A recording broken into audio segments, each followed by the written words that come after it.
வாய்ப்பு கொடுத்ததுக்கு ரொம்ப நன்றிங்க. நான் எந்த அளவுக்கு கதை சொல்லுவேன்னு தெரியல. ஸோ இன்றைக்கி நான் சொல்கிறத வச்சு தான் இதாக இருக்கும். நான் எடுத்துக்கிட்டது வந்து ஆத்தர் வந்து அம்பைன்னு ஒருத்தவங்க. அந்த கதை வந்து ஜெயசக்தி ஒரு தடவை லாஸ்ட் டைம் நம்ம வாசிப்பு அந்த இதிலப்போ அவங்கள பற்றி அவங்களோட ஒரு கதை ஒன்று சொல்லியிருந்தாங்க. நம்ம லைப்ரரியில் போகும்போது எனக்கு இந்த புக்கு கிடச்சிது. இது வந்து அவங்களோட 42 வருஷ கதைகளோட தொகுப்பாக கிடச்சிது இது. ஸோ அதில் வந்து நான் வந்து இன்றைக்கி எடுத்துக்கிட்ட ஒரு சிறுகதை வந்து வற்றிய ஏரியில் மீன்கள். ஸோ ஃபஸ்ட்டு அந்த தலைப்பு படிக்கும்பொழுது வற்றின ஏரியில் முதல்ல தண்ணி இல்லாத ஏரியில் மீன்கள் எப்படி இருக்கும், என்ன மாதிரியான கதை அப்படின்ற மாதிரி யோசித்தேன். ஆனால் அம்பை அவங்களோட கதைகள் வந்து முழுசாகவே வந்து பெண்களுக்காக, பெண்களோட சீர்திருத்தத்துக்காக அந்த மாதிரி கதைகளாக தான் இருந்தது. பெண்களுக்கு வந்து அவங்க வந்து கஷ்டப்படுறது, அவங்க எப்படி வந்து அதுலேருந்து மீண்டு வராங்க, அவங்களுக்குள்ளேயே எப்படி வந்து போராட்டங்கள், அவங்க மனசில் நடக்கிற போராட்டங்கள். ஸோ அதை பேஸ் பண்ண ஸ்டோரிஸ் தான் அது ஃபுல்லாகவே. ஸோ இந்த வெற்றி ஏறிய மீன்கள் வந்து எங்கே மோஸ்ட்டாக இது நடக்கிறது எல்லாமே வடநாட்டில் நடக்கிற மாதிரி தான் அவங்க அதை சொல்லியிருக்காங்க அந்த கதையில். இந்த கதையில் வர அந்த ஒரு மெயின் கேரக்டர், அவங்க பேர் வந்து குமுத் அப்படின்றவங்க. அவங்க வந்து என்ன இதில் வந்து எங்கன்னா ஒரு காஷ்மீரில் ஒரு பேருந்து நிலையத்திலேருந்து நேபாள எல்லையில் ஒரு ஊருக்காக வந்து போகிறதுக்காக வெயிட் பண்ணிகிட்ருக்காங்க. அவங்க கையில் வந்து ஒரு ரோஜா பதியங்கள், அதாவது ரோஜா செடிகள், அந்த குட்டி செடிகள் அந்த மாதிரி நிறைய வச்சுக்கிட்டு நிற்கிறாங்க. ஸோ அவங்களுக்கு வந்து எந்த பஸ்ஸில் போகணும், எங்கே போய் ஏறணும்னு அவங்க நல்லா படித்தவங்க, நல்லா பெரிய பேராசிரியர்கள் தான். பட் ஆனால் அவங்களுக்கு அங்கே எந்த போய் பஸ் ஏறி எங்கே போய் இறங்கணும் அப்படின்ற மாதிரி தெரியல அவங்களுக்கு. அப்போ வந்து அவங்களுக்கு வந்து அந்த நேரத்தில் வந்து இயற்கை உபாதை போகிற இது இருந்தது. பட் அவங்க கையில் அவ்வளோ லக்கேஜ் இருக்குது. நார்மலாக இதெல்லாமே நம்ம ஃபேஸ் பண்ணியிருப்போம். டே டு டேல வந்து ஒரு பஸ் ஸ்டாப்பில் நம்ம தனியாக இருக்கும், நம்ம கையில் இவ்வளோ திங்ஸ் இருக்குது, அதை எங்கே வச்சுட்டு போகிறது, எங்கே போகிறது நிறைய யோசிச்சிருப்போம். அதே யோசனையில் தான் அவங்களும் நிற்கிறாங்க. வெளியில் வச்சுட்டு போனால் யாராவது எடுத்துப்பாங்களா அந்த மாதிரி யோசனையில் சரின்னு வச்சுட்டு போயிட்டு வராங்க. போயிட்டு வந்தோடனே பார்த்தா வந்து இந்த ரோஜா பதியம் பக்கத்தில் ஒரு சின்ன பையன் நிற்கிறான். சின்ன பையன் நின்ன உடனே அவங்க வந்து அந்த பையன் வந்து சரி ஏதோ பணத்துக்காக தான் வந்து நிற்கிறான் போல இருக்குன்ட்டு காசு எடுத்து கொடுக்க போவாங்க. அப்போ அந்த பையன் வந்து அந்த பணத்தை வாங்க மாட்டான். ஸோ இவங்க என்ன நினச்சிப்பாங்க, ஓகே நம்ம பிச்சை போடுறோன்னு நினச்சிட்டான் போல் அந்த பையன், ஸோ பிச்சை மாதிரி இருக்க வேண்டாம் இது அப்படின்ட்டு அவங்க நிற்கிறாங்க. அப்போ அந்த பையன் கேட்குறான், உங்களுக்கு எங்கே போகணும்னு கேட்கணுன்னு இவங்க சொல்கிறாங்க, இந்த மாதிரி எனக்கு இந்த நேபாள எல்லையில் ஒரு கிராமத்துக்கு போகணும், எப்படி போகணும்ப்பா அப்படின்னு கேட்குறாங்க. நான் கூட்டிகிட்டு போய் உங்களை பஸ்ஸில் ஏற்றி விடுறேன் அப்படின்னு சொல்லி கூட்டிகிட்டு போகிறான். கூட்டிகிட்டு போய் பஸ்ஸில் அவங்கள ஏற்றி அவங்களுக்கு சீட்டெல்லாம் போட்டு உட்கார வச்சுட்டு கரெக்டாக எல்லா திங்ஸ் எல்லாம் வச்சு விடுறான். வச்சு விட்ட உடனே வந்து சரி இப்போயாவது பணத்தை எடுத்து கொடுக்கலாம் அந்த பையனுக்கு அப்படின்னு யோசிக்கிறாங்க. அப்பயும் அந்த பையன் அந்த பணத்தை வாங்கலை.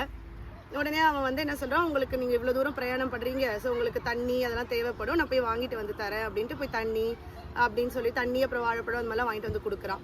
கொடுத்த உடனே இவங்களுக்கு வந்து எதுக்குப்பா இதெல்லாம் வாங்கிட்டு வந்து, நீங்கள் ரொம்ப தூரம் போகிறதுனால கண்டிப்பாக தேவைப்படணுன்னு இப்போ அவங்க வந்து இவ்வளோ உதவி பண்ணுற இந்த பணம் அப்படின்னு சொல்லி கொடுத்த உடனே இப்போ அந்த பையன் பணத்தை வாங்கிக்கிறான்.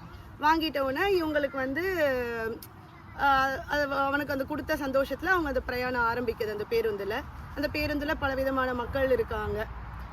இந்த சுற்றுலா போகிற மக்கள், இவங்கள மாதிரி நிறைய வேலைகளுக்கு போகிற மக்கள், அந்த மாதிரி இருக்குது. இந்த பயணத்தோடு தான் வந்து இவங்க வாழ்க்கையில் நடந்த நிறைய பயணங்களை அவங்க வந்து யோசிக்கிற மாதிரி இந்த கதை ஆரம்பிக்கும். இவங்க வந்து பிறந்ததுலேருந்தே இவங்களோட வாழ்க்கை வந்து ஒரு பயணத்தோடு, அதாவது ஏதாவது ஒரு இடத்துல இவங்க மூவ் ஆகிட்டே இருக்கிற மாதிரியே தான் இவங்க லைஃப் இருந்திருக்கு. ஏன்னா இவங்க பிறந்தப்போவே வந்து இவங்க தான் அவங்க குடும்பத்தில் 6ஆவதாக பிறந்திருப்பாங்க. அவங்க பிறக்கும் போதே அவங்க தாயார் இறந்ததுனால அவங்க அக்கா கூட தான் அவங்க வந்து வாழ வேண்டிய கட்டாயம் இருந்தது. அவங்க அக்கா தான் இவங்களை பார்த்துப்பாங்க, அந்த மாதிரி இருக்கும். அவங்க அக்கா கல்யாணம் ஆகி போகும்போது இவங்களும் அவங்க அக்கா கூடயே அவங்க அந்த குடும்பத்துக்கே இவங்க சேர்ந்து போகிற மாதிரி இருக்கும். அவங்களோட வாழ்க்கை இதே மாதிரி ஒரு இடத்துலேருந்து இன்னொரு இடத்துக்கு மூவ் ஆகிட்டே இருக்கிற மாதிரி தான் இருக்கும். அவங்க அக்காவோட ஹஸ்பண்ட் தான் வந்து இவங்களை பார்த்துப்பாங்க, எல்லாத்தையும் பார்த்துக்கிட்டு இது பண்ணிட்டு இருப்பாங்க. அப்புறம் வந்து அவங்க அக்கா தவறினப்புறம் அவங்க அக்கா குழந்தைகளை இவங்க பார்த்துக்கிற மாதிரி ஆயிடுச்சு. அதாவது இவங்க வாழ்க்கையை எதுவும் அவங்களா நிர்ணயிக்க முடியாமல் எல்லாமே அதுவாக அவங்களுக்கு வந்து போகிற மாதிரியே இருந்துட்டு இருந்தது அவங்க வாழ்க்கையில். அப்புறம் அவங்க அப்பா இவங்க விருப்பம் இல்லாமல் இவங்களுக்கு ஒரு கல்யாணம் பண்ணி வைப்பாங்க. பட் அவரும் வந்து நோய் ஏதோ ஒரு நோயெல்லாம் சீக்கிரம் இறந்துருவார். ஸோ அவங்களோட லைஃப் வந்து அவங்க எதிர்பார்க்காதது மாதிரியே போயிட்டே இருக்கும். அதுக்கப்புறம் அவங்களோட அக்கா ஹஸ்பண்ட் வந்து நீ படிக்க சொல்லி அவங்க நல்லா படிப்பாங்கன்றதுனால இப்போ நிறைய பேராசிரியராக வந்து படித்து ஒரு பெரிய ஈவன் அமெரிக்கா அந்த மாதிரிலாம் வந்து நிறைய படித்து அவங்க ஒரு பேராசிரியராக ஆயிடுவாங்க. அதில் ஆனால் உடனே அவங்க அக்காவோட பசங்கள்லாம் இங்கே வந்து அமெரிக்காவில் வந்து ஒரு ஸ்டேட்டில் இருந்து செட்டில் ஆனவங்களாக இருப்பாங்க. ஸோ இப்போ எல்லாரும் அவங்கள என்ன சொல்லுவாங்க, நீங்கள் ஏன் இன்னும் இந்தியாவிலேருந்து கஷ்டப்படுறீங்க, நீங்கள் இங்கே வாங்க, இங்கே வந்தால் நீங்கள் ராஜ வாழ்க்கை வாழலாம், அங்கே இருந்துட்டு எதுக்கு வந்து ஒன்னொன்னுத்துக்கும் வந்து நீங்கள் தேடி தேடி அலைய வேண்டாம், இங்கே எல்லாமே உங்கள் கைக்கு அருகாமையிலே கிடைக்கும், எல்லாத்துக்கும் நீங்களே வந்து செலக்ட் பண்ணலாம், இங்கே யாரையும் நீங்கள் ஒருத்தவங்கள டிபெண்ட் பண்ணி இருக்க வேண்டியது கிடையாது நீங்கள் அப்படின்ற மாதிரி சொல்லுவாங்க. அவங்களுக்கு வந்து இதே மாதிரி என்னடா இது நம்ம நம்ம ஒரு இடத்துலேருந்து நம்ம இருக்க முடியாமல் ஒரு இடத்துல பயணப்பட்டுட்டே போயிட்டே இருக்குமே அப்படின்ற மாதிரியே யோசிச்சுட்டு இருப்பாங்க. அந்த மாதிரி பஸ்ஸில் போயிட்டு இருக்கும் பொழுது வந்து அந்த கண்டக்டர்கிட்ட கேட்பாங்க, இந்த மாதிரி வந்து இந்த இயற்கை உபாதைனா நீங்கள் வந்து பஸ்ஸெல்லாம் வந்து நிறுத்துவீங்களா ஒரு இடத்துல அப்படின்னு கேட்போ வந்து நாங்கள் நிறுத்துவோம், ஆனால் அது வந்து நீங்கள் எதிர்பார்க்குற மாதிரி இடமாலாம் இங்கே இருக்காது, ஏதாவது ஒரு காடாக இருக்கும், நீங்கள் போயிட்டு வரணும் அந்த மாதிரி யோசிப்பாங்க. அப்போ இவங்க யோசிப்பாங்க, நம்ம அரசர்கள்லாம் அந்த காலத்தில் வந்து குளத்தை வெட்டினாங்க, கட்டிடங்கள் கட்டினாங்க அப்படின்றாங்க, ஆனால் ஒரு மகளிர் வந்து ஒரு நிம்மதியாக ஒரு இடத்துக்கு வந்து போய் இயக்குமதி செஞ்சுட்டு வர அளவுக்கு கூட நம்மளால் இந்த நாட்டில் இருக்க முடியலையே இங்கே அப்படின்ற மாதிரிலாம் அவங்க ரொம்ப யோசனைப்பட்டுட்டே இருப்பாங்க. அதுக்கப்புறம் வந்து அவங்க வந்து இப்போ அவங்க போய் பார்க்க போகிறதுன்ற ஒருத்தவங்க பேர் வந்து பிம்லா தேவின்னு சொல்லிட்டு ஒருத்தவங்க, அவங்க கல்லூரி தோழி. ஸோ அவங்கள வந்து இந்த பயணத்துலேயே அவங்களுக்கு அவங்களுடைய தோழியோட எப்படி அவங்களோட நெருக்கம் அந்த மாதிரி கதைகளும் ட்ராவல் ஆகும். அதில் வந்து அவங்க வந்து அந்த பிம்லா தேவியோட ஃபேமிலியை பற்றியும் சொல்லியிருப்பாங்க. பிம்லா தேவின்றவங்க வந்து அவங்க ஒரு விவசாய குடும்பத்தை சேர்ந்தவங்க. அவங்க வந்து அவங்க இருக்கிற அந்த ஏரியா வந்து குடும்பம் வந்து ரொம்ப ஏழ்மையான குடும்பம். பட் அவங்க வந்து அந்த மாடு பண்ணைகள் அந்த மாதிரி வச்சுட்டு இருக்கிறவங்க. அவங்க படித்து இந்த கல்லூரியில் வந்து படிக்கும் பொழுது அவங்க கூட அவங்க ஊருக்கு பிம்லா தேவி ஊருக்கு இவங்க போகிற மாதிரிலாம் இருக்கும். போனால் அங்கே வந்து அவங்க வந்து ஃபுல்லாக இந்த மாட்டுப்பண்ணை இந்த மாதிரி இருக்கும்போது அந்த வாழ்க்கை முறையெல்லாம் எப்படி இருக்குன்னு இவங்க கற்றுக்கிட்டு இருப்பாங்க. அப்போ தான் வந்து அவங்க ஒரு தடவை பிம்லா அவங்க பொண்ணுக்கிட்ட கேட்பாங்க, அவங்க அம்மா கிட்ட, பிம்லா தேவின்றாங்க, அவங்க அம்மா கிட்ட கேட்பாங்க எப்போ வந்து இவங்களுக்கு கல்யாணம்லாம் பண்ணி, ஏன்னா இவங்களை பொறுத்த வரைக்கும் அது வரைக்கும் வந்து லைஃப்ன்றது கல்யாணம், ஏன்னா அவங்க ஹஸ்பண்ட் சீக்கிரமே இறந்ததுனால அவங்க என்ன யோசிப்பாங்கன்னா, நம்ம நல்லா கல்யாணம் பண்ணியிருந்துருக்கலாம், நல்லா குழந்தைங்க பிறக்கணும், இதெல்லாம் தான் ஒரு நார்மல் லைஃபாக இருக்க முடியும் அப்படின்ற மாதிரி அவங்க யோசிப்பாங்க. அதனால அவங்க கேட்பாங்க எப்போ உங்கள் பொண்ணுக்கு கல்யாணம் பண்ணி வைக்க போகிறீங்க அது மாதிரி கேட்குறப்போ அவங்க அம்மா வந்து ரொம்ப வருத்தப்படுவாங்க. அவளுக்கு கல்யாணம்னு ஒன்று இருக்கானே எனக்கு தெரியல, அது வந்து ஒரு மகான்ஜி ஒருத்தர் இருக்காரு, அவர் வந்து சொன்னால் மட்டும்தான் அவள் கல்யாணம் பண்ணிப்பா அப்படின்ற மாதிரி சொல்லுவாங்க. அப்போ இவளுக்கு டவுட் வரும், யார் அந்த மகான்ஜி, ஏன் அவர் சொன்னால் மட்டும்தான் இவள் வந்து கல்யாணம் பண்ணிப்பா அப்படின்ற மாதிரி இவளுக்கு வந்து டவுட் வந்து கேட்பா அவகிட்ட, யார் அந்த மகான்ஜி, ஏன் வந்து நீ அவரை ரொம்ப ஃபாலோ பண்ணுற அப்படின்னு சொல்லி கேட்குறப்போ அவங்க சொல்லுவாங்க, பிம்லா தேவி நான் சின்ன ஒரு 5 வயசாக இருக்கும்போது எங்கள் ஊருக்கு வந்து அவர் வந்து ஒரு குருடர், அவர் கண்ணு தெரியாது, ஆனால் அவர் வந்து எல்லாரும் மகான்ஜின்னு சொல்லுவாங்க. அவர் எதுவும் அதிசயம் பண்ணுறதில்ல, பட் அவர் சொல்கிறதெல்லாம் நடக்கிறதுனால மக்கள்லாம் சேர்ந்தே அவர் வந்து மகான்ஜின்ட்டு மாற்றிட்டாங்க அவரை. ஸோ அதனால் அவர்கிட்ட வந்து நீங்கள் ஏதாவது வந்து எங்களுக்கு நல்லது சொல்லுங்கள், எங்களுக்கு பகவத்கீதையில் ஏதாவது சொல்லுங்கள், எங்களுக்கு வந்து இது நடத்துவீங்க அதை நடத்துவீங்கன்னா அவங்களா நம்மளை வந்து பண்ணிட்டாங்களே, நான் வந்து எதுவுமே அந்த மாதிரி பண்ணது கிடையாது அப்படின்ட்டு அவர் சொல்லுவார். அவருக்கு வந்து இந்த சின்ன பொண்ணு இவ வந்து அவர்கிட்ட இருக்கிற ஆர்வத்தினால வந்து அவருக்கு வந்து இந்த பொண்ணை ரொம்ப பிடிச்சிரும், அந்த விமலாதேவியை பிடிச்சிரும். அதனால் அவர் வந்து ஆசையாக அவங்களோட வீட்டுக்கு போவார். விமலாதேவி வீட்டுக்கு போய் அவங்க கூடயே அந்த மகான்ஜி இருப்பார், கொஞ்ச நாளைக்கு அவங்க கூடயே இருப்பாங்க. ஸோ அப்படி இருக்கும் பொழுது அவர் வந்து ஒரு நாள் அவர்கிட்ட வந்து ஏதோ காதில் வந்து ஒரு ரகசியம் மாதிரி சொல்லுவார், கூப்பிட்டு சொல்ல உடனே அவர் ரொம்ப சந்தோஷப்பட்டு அவரை ரொம்ப கட்டி பிடிச்சிப்பா, அந்த மாதிரிலாம் இருப்பா. அப்படி என்ன அவர் உன் காதில் சொன்னார் அப்படின்னு சொல்லி கேட்பா இவ. கேட்டதுக்கு அவர் சொல்வா, அவர் வந்து எதுவும் வந்து மொழியாக என்கிட்ட எதுவும் சொல்லலை, பட் அவர் சொன்ன விஷயம், அவர் ஏதோ சொன்னது வந்து எனக்கு வந்து இந்த அருவிகள் கொட்டுற மாதிரியும் ஒரு அதை எக்ஸ்பிளைன் பண்ணியிருப்பாங்க. அவளுக்கு அந்த ஃபீலிங் எப்படி இருந்துச்சுன்னு ஒரு மனசில் ஒரு 1000 பட்டாம்பூச்சிக்கு அந்த மாதிரிலாம் சொல்லுவாங்க. அவர் ஏதோ சொல்லியிருக்காரு, பட் அது என்ன மொழி வடிவில் எனக்கு சொல்ல தெரியல, அது ஏதோ மந்திரம் மாதிரி எனக்கு இருந்தது, ஆனால் அது எனக்கு ரொம்ப வந்து சந்தோஷத்தை கொடுத்தது, அதனால நான் அவரை வந்து எனக்கு ரொம்ப பிடிச்சி போய் நான் அவரை வந்து ஃபாலோ பண்ண ஆரம்பித்தேன் அப்படின்னு சொல்லுவாள். ஆனால் இவளுக்கு வந்து பெருசாக இந்த சாமியார்கள் மேலே, இந்த இப்போ பார்க்க போயிட்டு இருக்காங்களா, அவங்களுக்கு இந்த சாமியார்கள் மேலே பெருசாக வந்து நம்பிக்கை கிடையாது. நம்பிக்கை இந்த சென்ஸ், ஏன்னா இவங்க ஒரு விதவையாக இருக்கிறதுனால இவங்களை வந்து எப்படி சமூகத்தில் ஒரு இடத்துல நடத்தினாங்க, ஒரு 4 பேர் ஒரு ஃபங்க்ஷன் நடத்துகிற இடத்துல அவங்கள வந்து ஒதுக்கி வைக்கிறது, அந்த மாதிரி இருக்கிறதுனால இந்த மதங்கள் இந்த சம்பிரதாயங்கள்லாம் அவங்களுக்கு பெருசாக பிடிக்கல. இந்த சாமியார்கள் அந்த இதெல்லாம் அவங்களுக்கு எதுவுமே பெருசாக பிடிக்கல. அதனால அவங்களுக்கு பெருசாக இந்த மகான்ஜி மேலே ஒப்பீனியனும் எதுவும் கிடையாது, அவரை பற்றிய எந்த ஒப்பீனியனும் கிடையாது. சரி இவ ஏதோ அவரை ஃபாலோ பண்ணுறா, சரி பண்ணட்டும்னு அவளும் விட்டுருவாங்க. நாளடைவில் இவளை வந்து எல்லாரும், அந்த விமலாதேவி வளர வளர அவளும் மற்றவங்க கிட்ட வந்து ரொம்ப அஃபெக்ஷனாக, மற்றவங்க கஷ்டப்படும் பொழுது அவங்களுக்கு போய் அவளுக்கு இது பண்ணுறதை பார்த்துட்டு எல்லாரும் அவளை மாதாஜின்னு சொல்ல ஆரம்பிச்சிருவாங்க.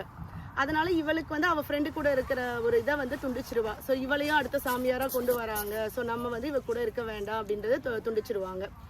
அதுக்கடுத்து தேடி இப்போ வந்து அந்த இது மாதிரி அவள் வந்து இந்த பிரயாணங்களே இவளுக்கு மனசுக்குள்ளே இந்த இதெல்லாம் போயிட்டுருக்கா. அவளோட வாழ்க்கை, அவள் ஃப்ரெண்டோட அவள் கூட இருந்த வாழ்க்கைகள், எதனால் வந்து அவள் வந்து இங்கே ஏதோ ஒரு நேபாளில ஒரு கிராமத்தில் வந்து இப்போ ஏன் அவள் இருக்கா அப்படின்ற மாதிரி நிறைய எண்ணங்கள் ஓடிட்டுருக்கோம். அப்போ வந்து அவள் வந்து அந்த ஊருக்கு வருவாள். நேபாள எல்லைக்கு வந்து அந்த ஊருக்கு வந்த உடனே போய் அந்த ஆசிரமத்துக்கு போயிட்டு இது மாதிரி சொல்லுவாள், நான் அது மாதிரி வந்திருக்கேன், குமுத்தன் வந்திருக்கேன் அப்படின்னு சொன்ன உடனே உள்ளேருந்து அவங்க எவ்வளோ 15 வருஷம் 20 வருஷம் கழித்து அவள் வரா. ஆனால் வந்து அந்த பிமலா தேவி அவங்க வந்துடுவாங்க. வந்து என்னோட குமுத் வந்திருக்கியா அப்படின்னு எப்படி நான் தான் வந்திருக்கேன்னு உனக்கு தெரிஞ்சது அப்படின்னா, உனக்கு தோழி வந்திருக்காங்கன்னு சொன்னாங்க. எனக்கு இருக்கிற ஒரே தோழி நீ மட்டும்தான், ஸோ நீ தான் வந்திருப்பேன்னு எனக்கு தெரியும் அப்படின்னு சொன்னாங்க. ஆனால் அவங்க வந்து இப்போ பார்க்குறதுக்கு வந்து அவங்க ரொம்ப வந்து ஆள் வந்து ரொம்ப அவள் கல்லூரி காலத்தில் பார்த்த மாதிரி அவங்க இப்போ இல்லை. ரொம்ப மெலிஞ்சு ரொம்ப உடம்பு சரியில்லாமல் இருக்கிற மாதிரி இருக்காங்க. ஸோ அவள் கேட்டப்போ வந்து அவள் சொல்கிறா, ஆமாம் நான் இந்த கிராமத்தில் வந்து ரொம்ப வருஷம் ஆச்சு, நான் இங்கே இருக்கேன் அப்படின்னா. இவன் கேட்குறா, நீ எதுக்கு இந்த ஒரு குக்கிராமத்தில் வந்து இவ்வளோ கஷ்டப்படணும், உன்னை இவ்வளோ பேர் ஃபாலோ பண்ணுறாங்க, நீயும் அமெரிக்கா இப்போ நிறைய பேர் இங்கே வராங்க இல்லையா சாமி தர்மா, நீ அமெரிக்கா அந்த இதுன்னு போயிட்டு நீ நல்லபடியாக வாழ்ந்துட்டு இருக்கலாம்ல, எதுக்கு யாருமே இல்லாத இந்த கிராமத்துக்கு வந்து இங்கே வந்து நீ கஷ்டப்படணும் அப்படின்னு சொல்லி கேட்குறா. அதுக்கு அவள் சொல்கிறா, இதுக்கு நான் பதில் சொல்கிறத விட இன்னொரு கேரக்டரை இன்ட்ரடியூஸ் பண்ணுவா, சுக்கீர்னு சொல்லிட்டு. அவர் ஒரு மருத்துவர். அவர் தான் வந்து ஃபர்ஸ்ட் இந்த ரோஜா பதியங்களை இவகிட்டேருந்து வந்து வாங்கிட்டு போவார் ஆசிரமத்துக்குள்ளே வந்த உடனே. இவன் என்ன நினச்சிப்பா, அவர் தோட்டக்காரன்னு நினச்சிப்பா. ஸோ அவர் சொல்லுவா, நான் தோட்டக்காரன்னு நினச்சிட்டேன் அவர் அப்படின்னா. இல்லை, அவர் ஒரு மருத்துவர், அவர் இங்கே வந்து ஒரு மருத்துவமனை வச்சு இங்கே இருக்கிற கிராமத்து மக்களுக்கெல்லாம் சேவை பண்ணிட்டு இருக்காரு அப்படின்னு சொல்லுவாள். ஸோ அப்போ அவர்கிட்ட போய் கேட்குறப்போ முடிய போகுதுங்க சாரி. ஸோ அவர்கிட்ட போய் கேட்குறப்போ வந்து அவர் சொல்லுவார், அவரோட வாழ்க்கையில் வந்து ஒரு ட்ராஜடி நடந்திருக்கும். ஸோ அதனால் அவர் வந்து அதுலேருந்து வெளியே வரதுக்காக தேடிட்டு இருக்கும்போது இவங்க கிட்ட வந்து சேர்ந்திருப்பார் அவர். ஸோ அவர் சொல்லுவார், நான் இங்கே வந்தப்புறம் தான் வந்து எனக்கு இப்போ இவங்களுக்குலாம் உதவி செய்யும்பொழுது நான் என்னோட அந்த கவலையிலேருந்து நான் மறந்து இங்கே இருக்கேன் அப்படின்னு சொல்லுவார்.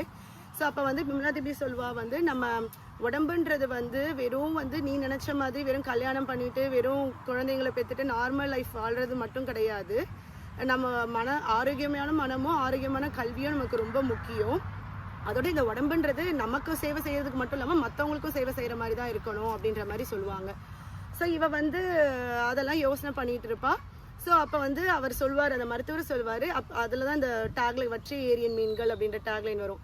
இப்போது வற்றிய ஏரியில் வந்து பறவைகள் இருந்துச்சுன்னா அது வந்து அந்த ஏரியை விட்டு பறந்து போயிடும் சீக்கிரம். ஆனால் அந்த வற்றிய ஏரியில் மீன்கள் இருந்துச்சுன்னா என்ன பண்ணும், அதால் அந்த இடத்த விட்டு நகர்ந்து போக முடியாது. அதுக்காக அது அங்கேயே இருந்து சாகணும்னு அவசியம் கிடையாது. அது எதுக்காக வெயிட் பண்ணுதுன்னா, நமக்கு மழை வரும், மழை வந்தால் அந்த குளத்தை திருப்பி தண்ணி வரும், நம்ம உயிரோடு இருப்போன்ற நம்பிக்கையோடு இருக்காங்க. அந்த மாதிரி இந்த மாதிரி மக்களும் வந்து நம்மையும் காக்க யாராவது வருவாங்க அப்படின்ற மாதிரி தான் இந்த குக்கிராமத்தில் இருக்கிற மக்கள்லாம் இருப்பாங்க. ஸோ அந்த மாதிரி தான் நாம் இருக்கணும் அப்படின்னு நினைப்பாங்க. ஸோ இவள் எதுக்கு அங்கே வர சொல்லியிருக்கானா, அந்த ஊரில் வந்து ஒரு சின்ன பள்ளிக்கூடம் ஆரம்பிக்கணும். ஏன்னா அந்த குக்கிராமத்தில் பள்ளிக்கூடங்கள் கிடையாது. பள்ளிக்கூடம் ஆரம்பித்து நம்ம பேராசிரியராக இருந்ததுனால பள்ளிக்கூடங்கள் ஆரம்பிக்க வைக்கணுன்ற அந்த ஆசையில் வர சொல்லியிருப்பாள். இவள் ஆல்ரெடி அமெரிக்கா போகிற பிளானில் அதெல்லாம் இருந்ததுனால இதை எப்படி பண்ணுறதுன்ற மாதிரி யோசனை பண்ணிகிட்டு இருப்பாள். அப்போ தான் அவள் வந்து இதை யோசனை பண்ணிகிட்டே இருக்கும்போது ஒரு குளத்தங்கரையில் ஒரு சின்ன பொண்ணை பார்ப்பா. அந்த சின்ன பொண்ணை பார்த்துட்டு வந்து இதெல்லாம் நினச்சி அழுதுகிட்டு இருப்பாள். நம்ம வந்து இப்போ எப்படி வந்து நம்ம வாழ்க்கை இங்கே இருக்க போதா, நம்ம அங்கே போக போகிறோமா, என்ன பண்ண போகிறோன்றப்போ அந்த பொண்ணு வந்தோடனே எதுக்கு அழறீங்கன்னு கேட்பா.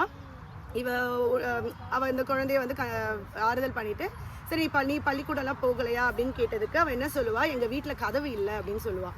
அவள் திருப்பியும் கேட்பா, நீ ஏன் பள்ளிக்கூடம் போகலையாமான்னு கேட்டதுக்கு அவள் திருப்பியும் இதே லைன் தான் சொல்லுவாள், எங்கள் வீட்டில் கதவு கிடையாது அப்படின்னு சொல்லுவாள். நான் ஏன் பள்ளிக்கூடம் போகலையான்னு கேட்குறேன், நீ ஏன் கதவு இல்லைன்னு சொல்லனா, இல்லை எங்கள் வீட்டில் கதவு கிடையாது, கதவு இல்லைன்னா வீட்டில் சமைச்சு வச்சிருந்ததா ஏதாவது நான் இங்கே வந்து சாப்பிட்டு போயிடும், பாதுகாப்புக்கு யாராவது ஒருத்தர் வீட்டில் இருந்துக்கிட்டே இருக்கணும். இப்போ என்னோட அண்ணன் அங்கே இருக்கான், அவன் போயிட்ட அப்புறம் நான் போய் பாதுகாப்புக்கு இருப்பேன். அப்போ வந்து அந்த ஊர் வந்து எவ்வளோ ஒரு இதான ஊர், அங்கே இருக்கிற மக்கள் எவ்வளோ கஷ்டப்படுறாங்கன்ற மாதிரி இவளுக்கு தெரிய வரும். அப்புறமா இவ வந்து ஓகே அப்படின்ட்டு ரியலைஸ் பண்ணிட்டு திருப்பி வருவா பிமலா தேவி கிட்ட வந்து. அவளுக்கு வந்து உடம்பு சுகம் இல்லாமல் படுத்துக்கிட்டு இருப்பா. படுத்துட்டு இருக்கப்போ அவகிட்ட வந்து பக்கத்தில் உட்காந்துட்டு, நீ சொன்னது சரிதான், நம்ம வந்து இங்கே ஒரு இப்போதைக்கு ஸ்கூல் கட்டுறதுக்கு வந்து நம்ம மாட்டுக்கொட்டாயிலே நான் ஒரு சின்ன பள்ளியை ஆரம்பிக்கிறேன், ஒரு 5ஆவது வகுப்பு வரையும் நம்ம எடுக்கலாம், பசங்களை வர சொல்லலாம், இதுக்கான பொருள்கள்லாம் நம்ம பக்கத்து ஊரில் போய் வாங்கிட்டு வர சொல்லலாம்னு அவள் சொல்லிகிட்டே இருப்பாள்.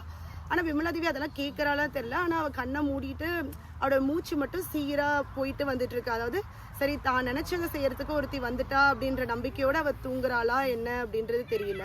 ஸோ அதோட இந்த கதை முடியும். ஸோ இது வந்து அதான் அந்த வற்றிய ஏரியின் மீன்கள்ன்றது வந்து நான் எப்படி பார்த்தேன்னா, எல்லாரும் வந்து நம்மளோட தேவைகளுக்காக பறந்து வெளியூர் அந்த மாதிரி போயிட்டு இருக்கும்பொழுது நம்மளோட தேவைப்படுற மக்களும் சிலர் நம்ம ஊரில் இருப்பாங்க. ஸோ அவங்களுக்கும் நம்மளால் முடிஞ்சதை போய் பண்ணணும் அப்படின்ற மாதிரி சொல்ல வந்திருக்கிற மாதிரி எனக்கு தோணுச்சு. ஸோ இதாங்க. தேங்க்யூ, நன்றி.